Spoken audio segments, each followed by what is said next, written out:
নমস্কাৰ, মই দীপাংকৰ বৰা। মই এইবাৰ সদ্য ঘোষিত EDARE 2.0 এক্সামিনেশ্যনত সুখ্যাতি উত্তীৰ্ণ হ'বলৈ সক্ষম হৈছোঁ। 1.0টো মই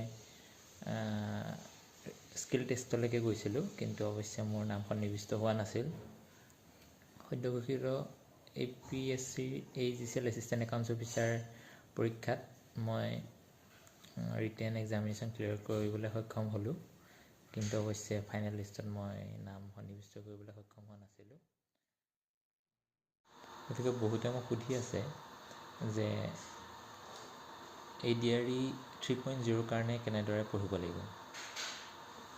চ' আপোনালোকে চাওক, মেইন বস্তুটো প্ৰথমতে আপোনালোকৰ বেছিকখিনি ক্লিয়াৰ থাকিব লাগিব। মেথমেটিক্সৰ বাবে NCERT class 8 to 10 all syllabus cover কৰা হ'ব লাগিব। গোটেইকেইখন বুক আপোনালোকে কমপ্লিটলি পঢ়ি থ'বই লাগিব। আৰু তাৰোপৰি অবজেক্টিভ এখন ফাৰ্ষ্ট অবজেক্টিভ মেথমেটিক্স আছে, সেইখন আপোনালোকে ল'ব পাৰে।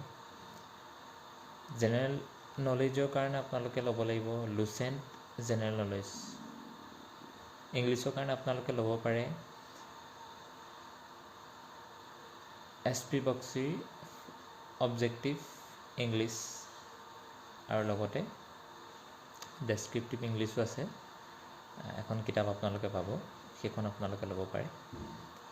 আৰু ইয়াৰ পিছত আপোনালোকে বহুতে সুধি থাকে ৰিজনিঙৰ কাৰণে আপোনালোকে তেনেকৈ বুক মই ৰিকমেণ্ড নকৰোঁ। আপোনালোকে বিভিন্ন ধৰণৰ ইউটিউব চেনেলতে ভিডিঅ' পাই যাব, সেইখিনি আপোনালোকে চাব পাৰে।